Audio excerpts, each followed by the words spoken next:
বছর দুয়েক আগের ঘটনা। ব্যাংকের চেকের মাধ্যমে টাকা তুলতে গেছিলাম, গিয়ে দেখি লিংক নেই।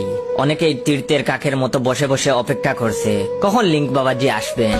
একজন তো বলেই ফেললো, লিংক বাবুর কি কোনো আক্কেল জ্ঞান নাই? এত লোককে অপেক্ষা করানোর মানেটা কি? চেকটা হাতে নিয়েই দাঁড়িয়ে আছি। এমন সময় পাশ থেকে আমাকে একজন ফিস ফিস করে বললেন, দাদা আমার চেকটা একটু লিখে দেবেন। আসলে লেথকুর পাবলিক আমি, হাতের লেখাও ডাক্তারের মতো। এর লাগি লেখা টেখার দরকার পড়লে আমি হরি যাই। নিজের চেকটা বউকে দিয়ে লেখে নেই, শুধু সইটা আমি করি। আমি তখন লোকটার মুখের উপর বলে দিলাম, আমার হাতের লেখা অতি জঘন্য, আপনি অন্য কাউকে গিয়ে বলুন। উনি অনুনয়ের সুরে বললেন, ঠিক আছে আপনার চেকটা একটু দিন, দেখে দেখে লিখবো। আমি লোকটার এমন আবদার শুনে আশ্চর্য হয়ে গেলাম আর বললাম, সে কি দেখে লিখবেন?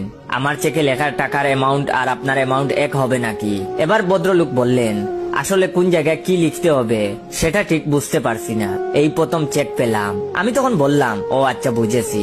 এইবার তাকে বলে দিলাম কোথায় কি লিখতে হবে, কত টাকা তুলবে সেটার বানানো বলে দিতে হলো। ভদ্রলোক মাধ্যমিক পাস, কিন্তু ইংরেজিতে বড্ড খাঁচা, তাই 500 অনলি কথাটাও বানান করে বলে দিতে হলো। তখন লোকটি আমাকে জিজ্ঞেস করলেন, কিছু মনে করবেন না, বলছিলাম যে অনলি কথাটা কেন লিখতে বলেছেন, একটু যদি বুঝিয়ে দিতেন। তখন আমি বললাম, ওটা লিখতে হয়, সবাই লেখে, কারণ আমিও ঠিক জানি না। আসলে জানলেও ভদ্রলোকের সাথে বক বক করতে করতে মুঠেও ইচ্ছে করছিল না। লক্ষ্য করলাম উনি অনলি কথাটা লিখতে একটু ইতস্তবোধ করছেন। আমি রাগের মাথায় ফট করে আমার চেকটা উনার মুখের সামনে ধরে বললাম, এই যে দেখুন 25,000 অনলি।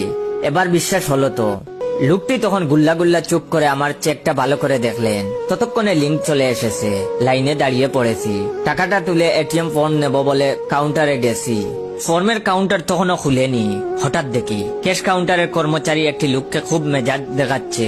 কৌতূহল বশত গিয়ে দেখলাম যে ভদ্রলোক আমার কাছ থেকে চেক লিখে নিয়ে গেলেন, চেকটা হাতে নিয়ে বেকুবের মতো দাঁড়িয়ে আছেন, যারটা তাকেই দেওয়া হচ্ছে।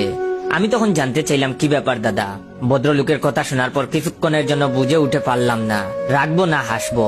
ব্যাপারটা হলো, এত কিছু দেখানোর পরেও 500 এর পর অনলি কথাটা লিখতে তার মন সায় দেয়নি।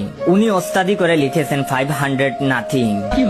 কাউন্টারের লোক যখন জিজ্ঞেস করেন এসব কি ভুলভাল লিখেছেন, নাথিং মানে, উনি তখন বিজ্ঞের মতো যুক্তি দিয়েছিলেন। আসলে এক ভদ্রলোক, অর্থাৎ আমার কথা বুঝাচ্ছেন। দেখলাম 25,000 পর লিখেছেন অনলি, তাই ভাবলাম 25,000 টাকা যদি মাত্র হয় তাহলে আমার 500 টাকা তো কিছুই না, তাই অনলি না লিখে নাথিং লিখেছি। আর একটা কথা বলা হয়নি, নাথিং কথাটা তিনি বাংলায় নাথিং লিখেছিলেন।